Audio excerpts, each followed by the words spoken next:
यो जेनजी आन्दोलनको नारा सुन्नुहोस्।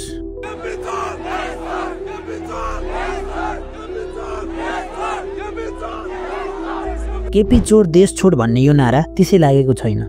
भ्रष्टाचारको हद पार गरेको र आफू तानाशाहको जस्तो भूमिका प्ले गरेको भनेर पूर्व प्रधानमन्त्री केपी ओलीको नाममा लागेको थियो।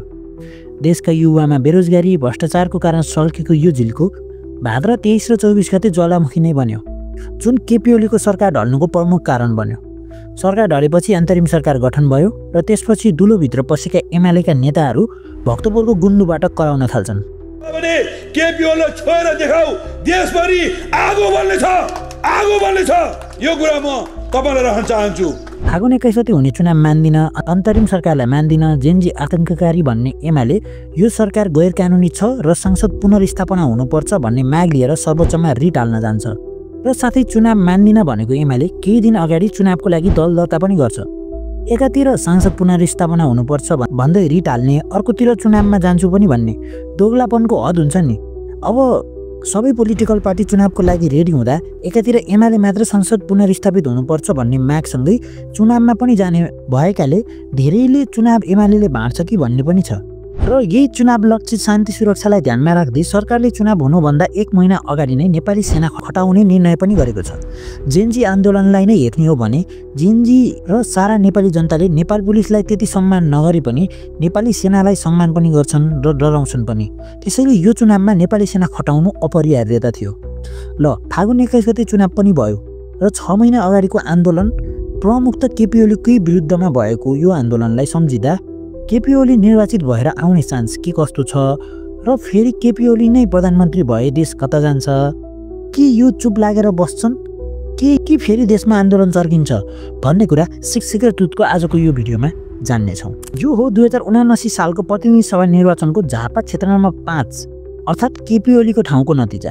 यो डेटा हेर्ने हो भने करिब 93,870 मतदाता मध्ये आधाभन्दा धेरैजनाले ओलीलाई मत हालेको देखिन्छ। केपी ओलीले आफ्नो प्रतिस्पर्धी नेपाली कङ्ग्रेसका खगेन्द्र अधिकारीले भन्दा 28,576 मत धेरै ल्याएको देखिन्छ। हाम्रो डेटाले के देखाउँछ भने करिब 3,000 देखि 5,000 नयाँ भोटर थपिएका छन्। तर ओलीको 2079 को परिणाम हेर्ने हो भने यसले केही असर गर्दैन।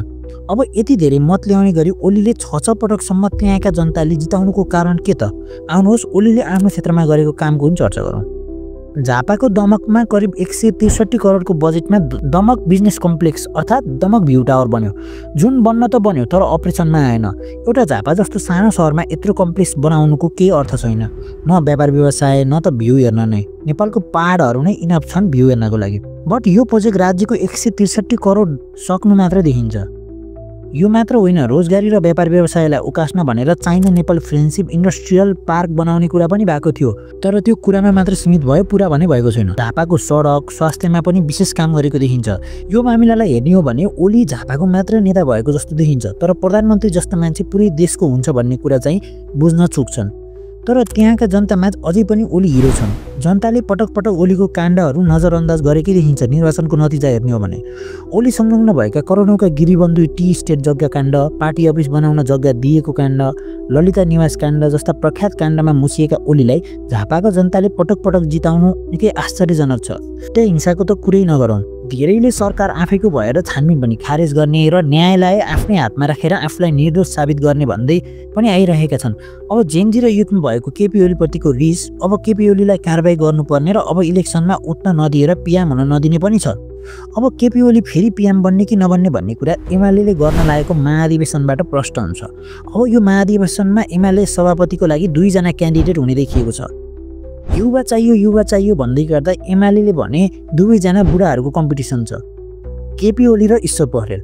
अब यसो एमाले भित्र रहेको कार्यकर्ताहरूको कुरा सुन्यो भने धेरैजनाको समर्थन अझै पनि केपी ओलीलाई नै रहेको प्रश्न देखिन्छ। केपी ओलीलाई शरणमा राखेका महेश बस्नेतले समेत ईश्वर पोखरेल हार्नुहुन्छ भनेर भन्दै पनि आइरहेका छन्। माहौल पनि त्यस्तै देखिन्छ। तर यसपालि ओलीलाई आफ्नै पार्टीमा सभापति जित्न भने त्यति सजिलो छैन।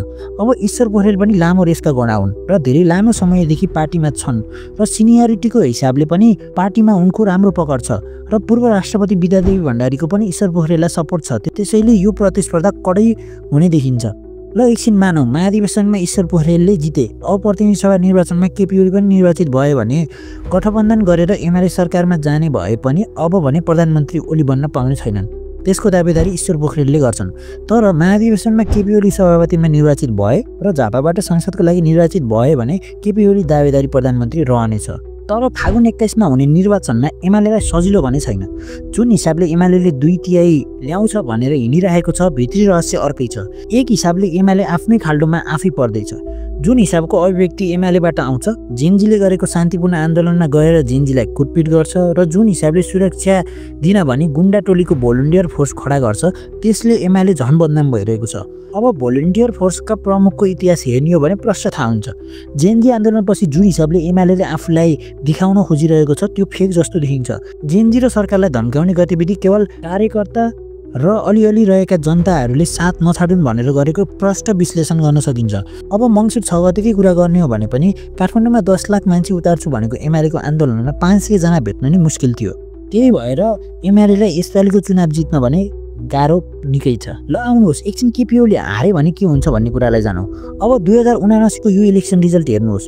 अब झापा 5 त पुरै एमालेकै ठाउँ हो। यहाँ प्रत्येक घरमा एमाले छन् भन्ने कुरा केपी ओलीको नतिजा हेरेर प्रष्ट थाहा हुन्छ।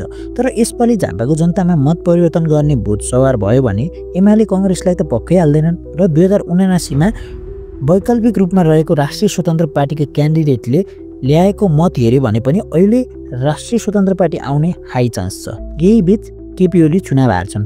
केपी ओलीको कार्यशैलीको हिसाबले झापाको आफ्नो निर्वाचन क्षेत्रमा डेभलपमेन्ट केही हदसम्म गरेका छन्। तर सबै विशेष गरी झापा 5 का जनताले बुझ्नुपर्ने कुरा के हो भने विगत लामो समयदेखि केपी ओली झापाको मात्र प्रतिनिधित्व गर्दैनन्, पुरै सिङ्गो देशको प्रतिनिधित्व गर्छन्। उनको कामले होला पक्कै पनि झापा बनेको छ, तर सिङ्गो देश बिग्रिएको छ। आज पनि सुदूरपश्चिम र कर्णाली प्रदेशका कतिपय ठाउँमा बिजुली सडक पुगेको छैन, इन्टरनेट त परको कुरा। अब झापा जस्तो ठाउँमा भ्यू टावर बनाउनुको औचित्य के? पहाडको डाँडामा भ्यू टावर बनाउनुको औचित्य के? समुद्र नै नभएको ठाउँमा पानी जहाज ल्याउँछु भन्नुको औचित्य के? केरुङ काठमाडौँ रेल ल्याउँछु भन्नुको औचित्य के? केरुङ काठमाडौँ, काठमाडौँ पोखरा, पोखरा लुम्बिनी रेल मार्ग बन्छ। फलस्वरूपहरू धेरैले देखाए, तर यिनीहरूले पटक पटक फलस्वरूप दिँदा पनि हामीले यिनीहरूलाई नै जिताएर गल्ती गरिराख्यौँ। अब यो गल्ती अपराधमा बदलिन्छ यदि तपाईँहरूले फेरि पनि गल्ती गर्नुभयो भने। आम जनताले खोजेको के? एक कुशल नेता, सुशासन, विकास। नेतामा हुनुपर्ने पहिलो भनेकै नैतिकता हो।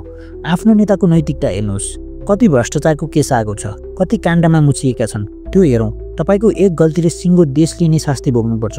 त्यसैले अब हुने निर्वाचनमा ख्याल गरौँ। तपाईँले जिताएको व्यक्तिले सिङ्गो देशलाई नै असर गर्छ। त्यसैले अब पनि केही गरिएन भने नेपाल कहिल्यै बन्नेवाला छैन। त्यसैले यो निर्वाचनमा एक पटकको लागि भए पनि आफ्नो मत परिवर्तन गरौँ।